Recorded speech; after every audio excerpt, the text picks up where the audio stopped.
네, 안녕하세요. 예스맨입니다. 여러분들의 구독과 좋아요로 이 채널이 유지되고 있습니다. 네, 영상 속도는 1.5배를 추천드리는 바이고요. 네, 이번에도 어떤 소식이 나왔는지 같이 한번 내용을 보도록 하겠습니다. 일단 중국계 소식 먼저 설명을 드리고 넘어가도록 하겠는데요. 최근에 전력 수급 부분에 따른 불안정 요소와 그게 또 채굴에 미치는 영향과 또 코인에 미치는 영향이 좀 있기 때문에 이 내용 짧게 이야기하고 넘어가도록 하겠습니다. 최근에 중국의 홍수 영향으로 샨시성 광산들이 가동을 중단하며 주중 3% 넘게 상승했지만 중국 정부의 석탄 공급 확대 조치에 따른 상승폭이 일부 반납했던 부분이 있어서 원료탄 가격이 약간 크게 올라갈 뻔했는데 약간 안정성으로 도래했다라는 부분과 그리고 10월 초에 중국의 호주산 석탄 하역의 움직임이 보였는데요. 그게 83만 톤 정도에 따른 추정이 보여지는데 이게 구매 거래를 진행한 것이 아니고 대기 물량에 하역된 호주산 석탄 수입 금지 해제 가능성이 아직은 낮은 것으로 파악이 되어 가고 있다고 합니다. 주초 중국의 최대 석탄 산지 샹신성의 홍수로 인해 27개 석탄 광산이 생산을 또 중단된 것으로 보여지고 그로 인해서 이제 연말까지 최대한 14개 지역의 중장기 계약을 어떻게 해서든 좀 내몽골 주에서 공급을 하게끔 유도를 하겠다. 그리고 못해도 나머지 캐파 부분을 통해 가지고 1억 톤에 가까운 부분을 어찌저찌 좀 맞춰보겠다라는 내용이 일단은 담겨져 있습니다. 그 다음으로 국경절 연휴가 이미 지났죠. 그 뒤에 탄소 중립과 올림픽 22년 1분기까지 생산량이 아마 낮아질 것으로 보고 있기 때문에 자연스럽게 스포츠 행사 시즌이 또 들어오면서 전력난이 약간은 좀 숨통을 튀지 않을까. 왜냐하면 여러분들도 아시겠지만 올림픽 시즌이 하게 되면 되게 그만큼 엄청난 미세먼지가 많이 나올 것처럼 하지만 그걸 어떻게 해서든 미세먼지가 안 나오게끔 그렇게 가져갈 것으로 저는 기대가 됩니다. 그러면 약간의 전력난에 대한 수급은 좀 더 안정성으로 갈 수 있지 않겠냐. 근데 여기서 또 재미난 점은 또 내국인 위주로 일단은 그렇게 올림픽을 진행을 할 거라고 하니까 저번에도 말씀드렸다시피 가장 큰 글로벌 행사 기준에서는 저기 아랍에서 진행하고 있는 엑스포 부분이 가장 대두될 것이다. 그리고 이슈가 될 것이다. 라고 좀 설명을 드리고 싶습니다.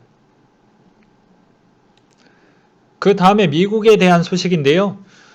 내용을 보시게 되면 비농업 고용 예상치가 좀 안 좋게 나왔다라는 내용인데 학교 폐쇄로 인한 보육 어려움과 코로나19 우려가 복귀를 막았다라는 내용으로 또 보여지고요. 샌프란시스코 연은 총재가 미국 고용시장이 정체되었다라고 보기에는 좀 이른 것 같다라는 주장도 나오기도 했습니다. 변동성이 큰 시기였기 때문에 팬데믹이 종식되지 않았기 때문에 고용시장이 향상성을 보일 것이라는 기대를 하지 않는다라고 진단을 했으며 특히 델타 변이에 따른 충격 때문에 고용시장에 기복이 있을 것이라는 설명을 했지만 고용의 성장세가 정체되었다라고 말하기 전 때까지는 좀 이른 거 아니겠냐. 그리고 인플레이션에 대해서도 코로나19 공급 변목 현상과 연관성이 좀 있기 때문에 장기적으로 이어지지 않겠지만 저소득층 및 중상층 가정에게 고통스러운 현상이 될 것 같다. 라는 또 내용도 담겨지고 있습니다. 그 다음으로 앨런 재무장관이 부채 한도 설정을 하는 것이 미국 요인의 위험 요인으로 작용을 할 것이다 라는 내용이 또 담겨져 있는데요. 관련 협상 자체가 정치적 충돌로 이어져 미국이 청구서를 지불하는 것이 진지한 것인지 미국인과 글로벌 시장에 의심한다라고 주장을 하며 부채 한도 논쟁이 되풀이하는 것이 미국에 따른 신뢰도를 깎이게 될 것이다 라는 이야기를 하기도 했습니다. 그러니까 아무래도 무디스 쪽도 좀 미국의 신용도를 과거 기반형으로 보게 되면 한 템포 좀 낮춰서 가져갔던 이력이 좀 있습니다. 네, 그래서 상당히 달러를 또 위상을 흔드는 게 정치적인 부분으로 인해서 좀 많이 또 생기지 않길 전 좀 바라겠고요. 그 다음에 무디스가 중국의 전력난은 일시적이며 성장률 및 기업 신용 등급에 미치는 영향은 제한적이다. 뭐 이런 내용이 또 나오기도 했습니다. 11월 보고서를 통해 전력 차단, 산업 생산 차질 등의 중국 기업들의 신용 부정적인 요인이라고 지적을 했으며 관련된 충격이 확산될 경우에 부담을 주면서 22년도 경제 성장률을 압박할 수 있다라는 전망치를 내놓기도 했다. 근데 저의 개인적인 생각은 생산성을 약간은 템포는 좀 줄여놓고 오히려 내수의 활성화를 하면서 이게 상쇄가 되지 않을까라고도 좀 보고 있습니다. 그래서 중국의 성장 동력은 생산성도 중요하지만 소비성도 같이 잡아야 되기 때문에 어느 정도 적절성은 좀 유지를 하면서 인플레를 좀 더 유지를 시켜주는 방향으로 가지 않을까라는 매우 개인적인 매우 주관적인 생각을 좀 해보기도 했었고요. 그 다음으로 달러 인덱스 추이는 94.36을 기록을 했다고 하는데요. 미 연준이 테이퍼링 일정을 유지할 것으로 예상되는 가운데 유가 급등에 따른 물가 상승 압력이 성장률 둔화까지 야기할 수 있다는 우려로 인해서 미 국채 금리 상승에 달러 강세까지 겹쳐서 한때 원화 대비 달러가 1200원을 잠깐 왔다 갔다 했던 때가 있었습니다. 그리고 금 가격 추이는 온스당 1754달러 선에 마감을 했다고 하는데요. 고용지표 부진에도 불구하고 테이퍼링 일정과 그대로 유지될 것이라는 전망이 이어졌다는 점과 그리고 유가 추이는 배럴당 80달러 선을 마감을 했다고 하는데 엄청나죠. 최근에 달러가 강세인데도 원자재가 같이 좀 가자라고 해가지고 지금 이런 형태를 보여주고 있습니다. 되게 재밌죠. 그렇다 보니까 오히려 이 인플레 부분이 미친 거 아니겠냐라는 이야기가 나오면서 뭐 여러 이야기가 나오고 있습니다. 뭐 스태그플레이션이냐 아니냐 뭐 이런 논란거리도 꽤 나오고 있어요. 일단 그러하고요. 북반구 겨울이 다가오고 원유 대체의 가격이 급등한 점이 원유 수요를 증가시키는 상승 요인으로 배럴당 80달러까지 돌파를 했다. 여기서 또 중요한 거는 네 말대로 생산성에 따른 조업을 어느 정도 제약을 두고 스포츠 행사만 그렇게 소비를 하게 되면 오히려 인플레 부분이 좀 더 강해지는 거 아니냐? 라고 볼 수도 있겠지만 지금에서 가장 중요한 거는 무엇이냐면요. 소비입니다. 소비가 활성하게 돌아섰냐가 중요한 거예요. 생산성도 중요하겠지만 소비도 중요합니다.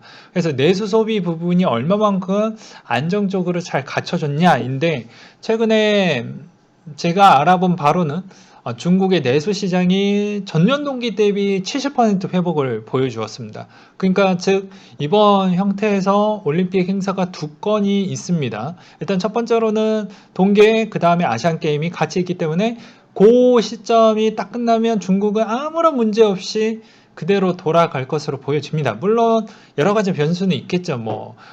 기존의 에너지 수급의 불안 요소와 또 미중의 무역에 있는 그런 관계를 그냥 제외하고 순수하게 지금 상황으로 보았을 때는 그 정도만큼은 체력이 되어져 있기 때문에 문제될 건 없다라고 저는 그렇게 보여집니다. 지금도 제가 외출을 하거나 그리고 중국 동향을 나갈 때마다 한 번씩 계속 모니터링하고 파악하고 조사하고 시장 조사 항상 하거든요. 보면서 느끼는 점은 훨씬 시장이 제가 벌써 여기 온 지 10개월이 넘어가는데 그전 대비보다 훨씬 더 회복세가 더 빠르게 느껴진다는 게 눈으로 확확 띄었습니다. 그게 왜 그러냐면 여러 가지에 따른 제약 조건이 있으면 유동 인구수 부분이 좀 많이 줄어드는 측면이 있는데 또 그렇지 않았다라는 것과 여러 가지 또 해당의 기업들은 할인 행사 부분을 적절하게 이용을 하면서 엄청나게 매출을 끄집어내는 형태가 계속 유지가 되어 가고 있기 때문에 괜찮다라고 저는 보고 있기 때문입니다. 네, 그 다음으로 코인에 대한 소식인데요. 자, 비트코인, 이더리움 가상 자산으로 표기하겠다 라는 용어 정리 부분이 나왔고요. 그 다음으로 코인원 자금 세탁 방지 센터를 신설을 하겠다라는 내용이 나왔고, 한은의 기준금리 0.75로 유지를 할 것이다. 한 박자 쉬고 가겠다라는 이야기가 나왔습니다.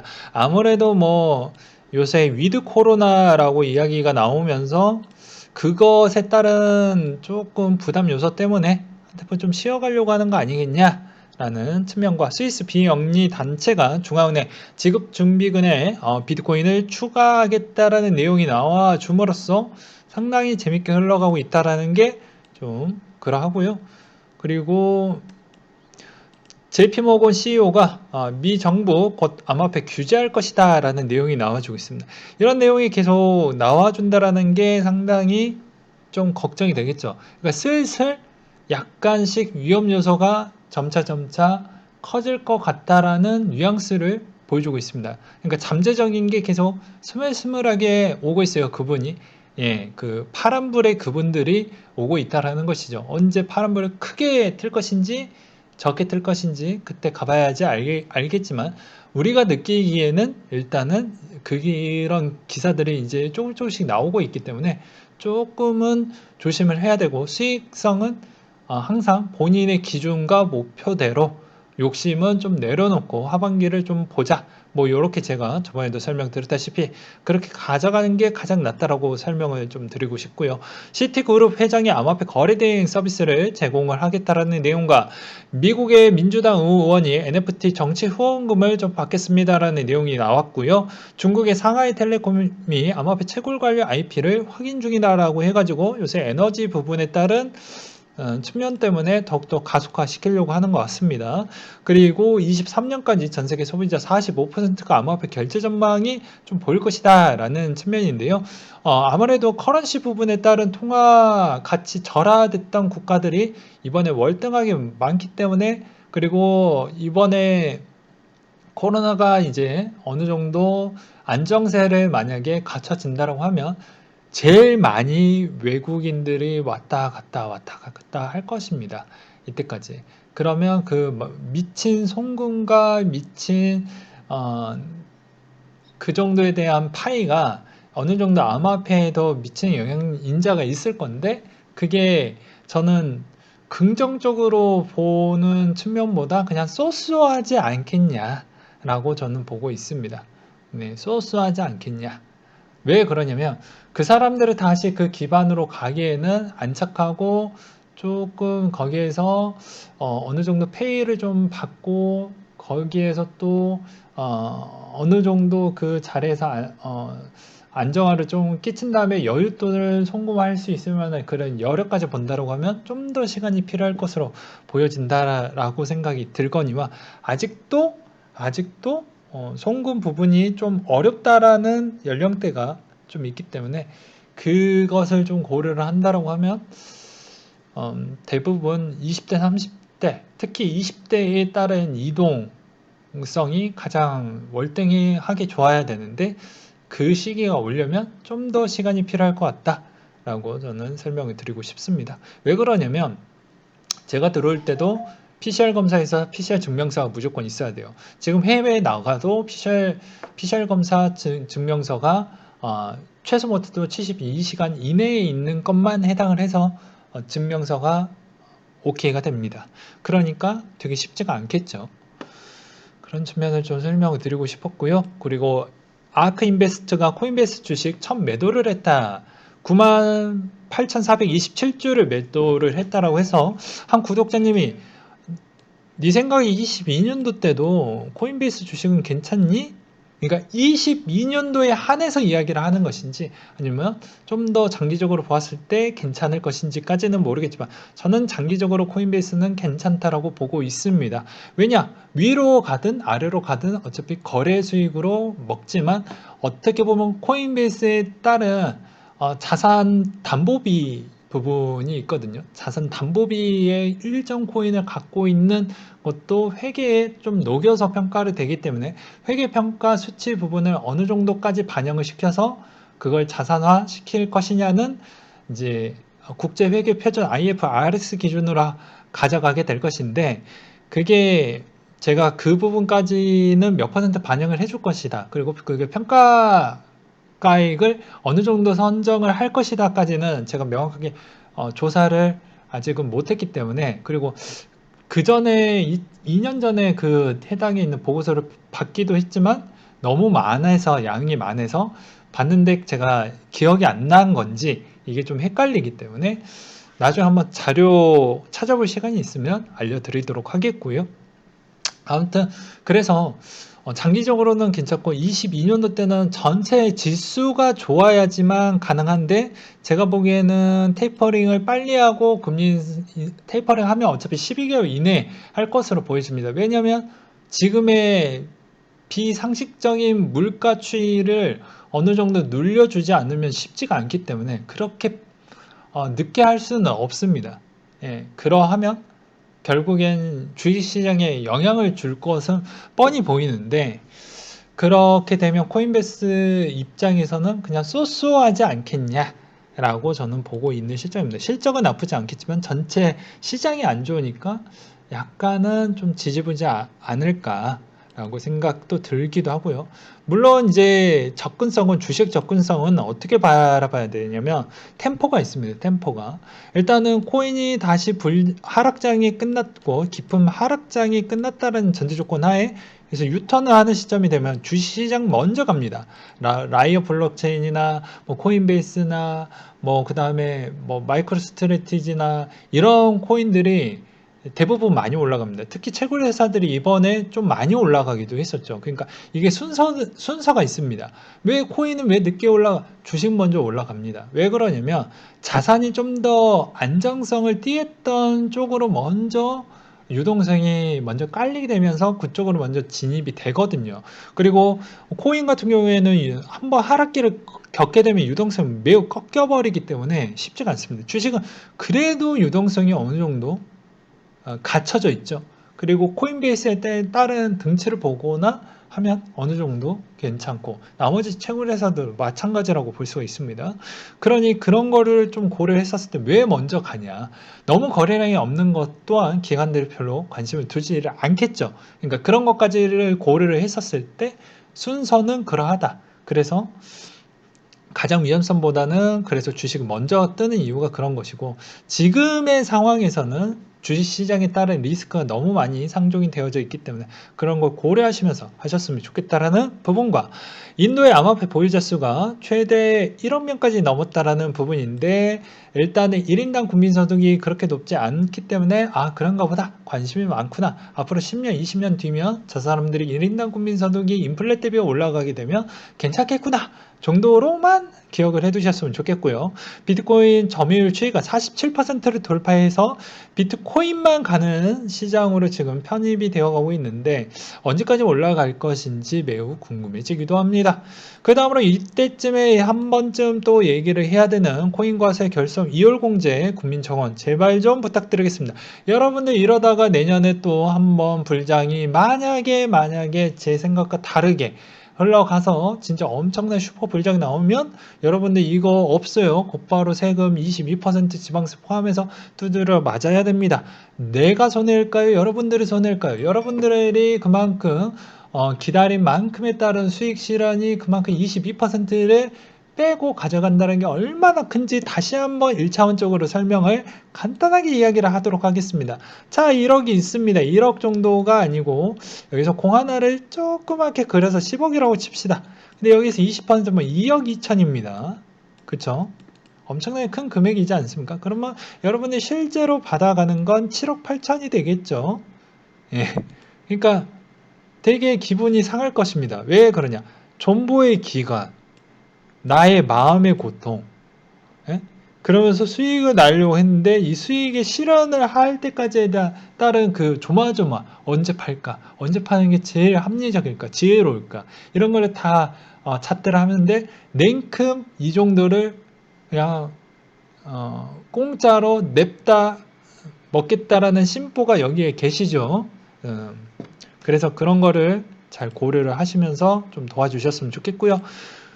플랜 B가 인터뷰 요약본이 요새 좀 이슈가 많이 되어 가고 있는데, 그 요약본이 나온 게 있어서 그거 설명 좀 하고 넘어가도록 하겠습니다. 크리스마스 전까지 비트코인 13,500K, 죄송합니다. 네. 네, 135K를 찍을 것으로 예상이 된다라는 내용이 있었고요. 21년 마감 150K 정도로 끝날 것 같다라는 이분의 주장이 있었습니다. 이후 22년 2분기까지 상승 랠리를 보일 것이다. 보수적으로 잡아도 288K에서 500K 정도는 가지 않겠냐. 2분기에 최고점을 찍은 직후 본격 하락장이 이루어질 것 같은데 대략 하락폭은 80% 정도를 보는 게 바람직할 것 같고 이 수치는 만약 500K를 찍은 이후 100K에서 250K까지 하락할 것으로 보여진다. 즉, 그 다음에 불장은 24년도 또는 25년도 부분으로 보고 있고 그때 돼서는 아마 못해도 더 우주로 날아가지 않겠냐라는 이런 주장이 나와주고 있어요. 근데 저는 약간은 보수적입니다. 약간은 보수적인데 지금의 이제 해당 차트를 보면 저는 웬만하면 여기에서 쉼표를 끊고 내년의 분위기를 본 뒤에 내년의 분위기는 저는 그래요. 먹을 게 있다라고 해도 못해도 스윙으로 먹는 게 맞을 것 같다 라는 이야기를 좀 드리고 싶거든요. 그래서 여기서 한 번 더 올라간다라고 치면 여기서 이렇게 해가지고 이렇게 올라가려고 한다고 치면 여기에서 버텨줄 수 있을 만한 호재가 있어 줘야 됩니다. 네, 근데 생각보다 그 호재가 연달아 나와줄 수 있을 만한 여력이 분명히 될 거냐인데 그게 저는 약간의 물음표가 있다라는 거예요. 만약에 저도 기술적으로 본다라고 하면 기술만 본다라고 하면 못해도 기술로만 평가를 하면 12월 달까지는 그래도 어찌저찌 11월 안에만 또는 10월 달에 여기 6만 선까지만 안착만 해준다고 하면 어찌저찌 진짜 어거지로 뻐겨서 보면 11월 달에 아마 정고를 넘기는 형태가 나와줄 것으로 보여지는데 이게 플러스 시황이라는 게 있습니다. 시황을 무시할 수는 없어요. 네. 근데 지금의 코인은 기술이 좀 더 우세하긴 합니다. 왜 그러냐면 네임밸류 있는 분들이 또 유튜브도 같이 하면서 또 그 안에서도 유튜브를 안 하더라도 나머지 커뮤니티를 이용을 해가지고 본인의 생각을 또 남기거든요. 근데 그분들이 또 시드가 또 작냐? 그건 또 아닙니다. 시드도 많고 실제로 트레이더로 또 활동하시는 분들도 꽤 많아요. 그러다 보니까 과거 패턴 기반형으로 4년 동안 제가 이 영상과 같이 투자를 했었을 때 느꼈던 점은 시향은 조금 덜 맞는 경우가 좀 있었습니다. 과거 기반형으로 보았을 때 4년 동안. 근데 그래도 시향을 무시할 수는 없다라고 해서 좀 보았을 때는 투자자산 시장 자체가 약간은 쉼표를 찍을 수 있을 만한 그런 부분이 좀 요새 많이 노출이 되어가고 있기 때문에 그걸 배제하기는 좀 어렵다. 그게 테이퍼링, 그 다음에 금리 인상 이런 부분이 있기 때문에 그것을 만약에 빼고 본다라고 하면 그나마 좀 괜찮을 것으로 보여지는데 또 기술적인 부분에 약간의 합리적인 의구심은 무엇이냐면 거래량이 좀처럼 늘지 않는다는 거예요. 올라가고 있긴 하지만 거래량이 늘지 않는다는 건 뭐겠습니까? 도미넌스에 따른 스위칭 효과죠. 여기에서 먹을 게 없네. 그럼 비트에서 좀 알트 버리고 비트로 좀 흡성대법으로 좀 갈까? 라고 해서 최근에 47%까지 올라갔던 이유가 뭐 그런 거라고 볼 수가 있겠죠. 정말 시장이 좋다라고 하면 어떻게 확인을 해볼 수가 있냐면 올라간 만큼 거래량, 올라간 만큼 거래량, 올라간 만큼 거래량이 나와주면서 더 많이 냅니다. 그럼 여기에서도 이렇게 나왔으니까 하지만 기존의 거래량이 많이 나와주었기 때문에 그렇게 좀 더 올라갈 수 있다라고 생각을 할 수가 있는데 지금의 패턴에서 확인할 수 있는 부분은 없습니다. 네. 여기서 만약에 더 확인을 해본다고 하면 이때부터 확연하게 줄어드는 거래량을 볼 수가 있겠죠. 그래서 거래량은 속일 수는 없는데 실제 여기에서도 올라가고 있지만 그냥 스위칭 부분에 따른 형태로 보여져요. 실제 현물의 거래량은 그렇게 많이 늘지 않았기 때문에 그래서 조금은 우려해 봐야 되지 않겠냐. 그래서 못해도 10월 달에 쉬지 않고 올라가 주어야 됩니다. 그래야지 11월 달에 어느 정도 저는 일단은 10월장에 따라서 12월 중에 매도를 한다라고는 계속 말씀을 드렸는데요. 그게 이제 10월 달 거의 한 막바지 때 정도에 아마 결정이 될 것 같습니다. 네. 그때 보고 말씀을 드리도록 할게요. 근데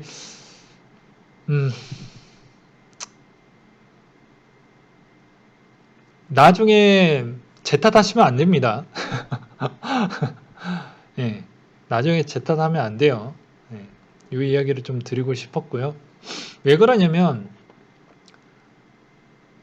좀 더 기회를 줄 수 있을 만한 포인트는 보여지는데 자꾸 눈에서는 인플레 때문에 강력한 규제를 때리려고 하는 액션이 무시할 수가 없다라고 저는 생각이 들기 때문입니다. 예, 강력하게 한 번은 때릴 것 같긴 하거든요. 그래서 그거를 빼면은 그래도 좀 더 원만하게 갈 것 같은데 일단 그것 때문에 좀 더 보수적으로 잡는 겁니다. 저도 좀 희망회로를 더 많이 돌리고 싶죠. 개인적으로. 근데 그렇게 하다가 탈라면 힘들다. 재계하기가 힘들다. 그리고 제피모건 CEO 비트코인 가치 없다. 나는 개인적으로 비트코인 가치 없다라고 이야기를 한다라고 했는데 이때 당시에 나왔던 부분은 다시 한번 이때 당시 때를 회계에서 봐야 되겠죠. 자, 비트코인 사기라는 제피모건 회장 급락 후 41억 원치 해서 연말에 쓱싹쓱싹 했다. 라고 했죠. 쓱싹쓱싹. 그래서 17년도 9월 18일 기준으로 나왔던 기사 추이를 보게 되면요. 언제냐라는 게 중요하겠죠. 그러면 4월, 9월이 이때입니다. 이때 많이 쉬었습니다. 참고로 이때 엄청나게 많이 쉬었어요. 보시게 되면 이때 엄청난 급락이 나왔는데 이때도 끝났다 뭐 했는데 이때 먹고 이때 더 해먹고 끝냈다라는 것이죠. 네. 그러니까 여러분들은 어떻게 해야 되냐? 이 말의 의미는 순수하게 받아들일 것인지 아닐 것인지 여러분들 직접 한번 판단을 해보셨으면 좋겠고 이제 막 JP모건이 이런 이야기가 나왔다는 거는 시장에 대한 조정 부분도 배제할 수 없어요. 왜냐하면 9월 달에 있고 3개월 차익만 내고 얘네들도 곧바로 팔았기 때문이죠. 그러니까 두 가지 측면 다 봐야 된다라는 게 있었고요. 이더리움 클래식 떠나는 IOHK 닉네임 딱손님께서 올려주셨던 내용인데요. 첫 줄을 보면 재무 제한 거절로 물러난다라는 뉘앙스가 있었다. 커뮤니티를 원한다면 원래가 레포를 유지할 거라고 하며 디스코드 채널 링크를 걸었다. 그 뒤에 링크가 삭제가 되었는데 이게 숨은 의미가 어떻게 되는지 난 잘 모르겠다. 일단 찰스 재단은 이클 재무 제한에 왜 이렇게 집착을 할까? 최고 수익의 20%를 얻기 위함일 것인가? 정말 이클의 발전에 기여하기 위한 것인가? 이런 의문들이 좀 있었다. 블록체인 시장은 너무나도 많은 프로젝트들이 치열한 전쟁을 치르고 있는 실정이기 때문에 상당히 서로 경쟁, 라이벌 구도가 될 수도 있다. 과거에도 그랬고 지금도 그랬고 이클은 수많은 고난과 역경을 견뎌내면서 지금까지 있었기 때문에 앞으로 좀 더 상황을 지켜봤으면 좋겠다라는 내용이 있었고요. 그 다음으로 이더리움 소식이 하나 나온 게 있었는데 EIP4345 똑같은 닉네임을 가지신 분이 올려주셨던 내용인데요.